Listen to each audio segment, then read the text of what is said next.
வெயில் சீசனும் வந்தாச்சு, வாட்டர்மெலன் சீசனும் வந்தாச்சு. இந்த வாட்டர்மெலன்ல ஒரு பார்ட் கூட வேஸ்ட் பண்ணாம அத்தனையும் யூஸ் பண்ணலாங்க.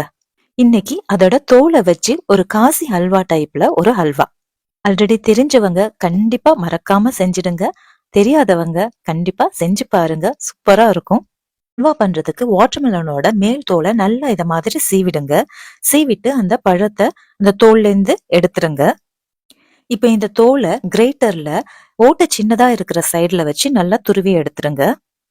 இப்போ இந்த துருவினதை ஒரு காட்டன் துணியில போட்டு நல்லா இந்த ஸ்குவீஸ் பண்ணி இந்த தண்ணியெல்லாம் நல்லா வடிச்சிடுங்க.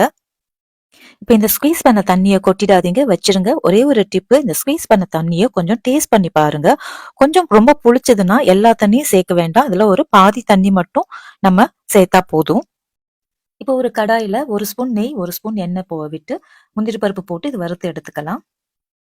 இப்போ அதே நெய்லயே ஒரு 4 ஏலக்காய் சேர்த்து துருவி வச்சிருந்த இந்த வாட்டர்மெலன் தோலையும் போட்டு ஒரு 3 to 4 மினிட்ஸ்க்கு நல்லா வறுத்துக்கலாம். இப்போ ஸ்குவீஸ் பண்ணி வச்சிருந்த இந்த தண்ணி சேர்த்துடலாம். எல்லாம் சேர்க்க வேண்டாம், பாதி சேர்த்தா போதும். இது நல்லா இந்த தண்ணிலேயே வேகட்டும். இந்த தண்ணியெல்லாம் நல்லா வத்துனதும் சர்க்கரை சேர்த்துக்கோங்க.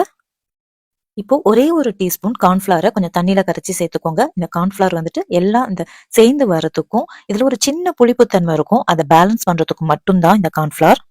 இது எல்லாம் சேர்ந்து வந்ததும் ஃபைனலா ஒரு டீஸ்பூன் நெய், பொடிச்ச ஏலக்காய், வறுத்த முந்திரி பருப்பு எல்லாம் சேர்ந்து நல்லா சுருண்டு வரப்போ எடுத்துடலாம். ஒரு சில ஸ்வீட் கிரேவிங் இருக்கிற பசங்க இட்லி, தோசை, சப்பாத்தி எல்லாத்துக்கும் ஜாம் வச்சு சாப்பிடுவாங்க. ஸோ அவங்களுக்கு இது கொடுத்தீங்கன்னா ஒரு ஹெல்த்தியான ஆப்ஷனா இருக்கும். ரொம்ப சிம்பிளான ஒரு ஸ்வீட்டு, கண்டிப்பா செஞ்சு பாருங்க.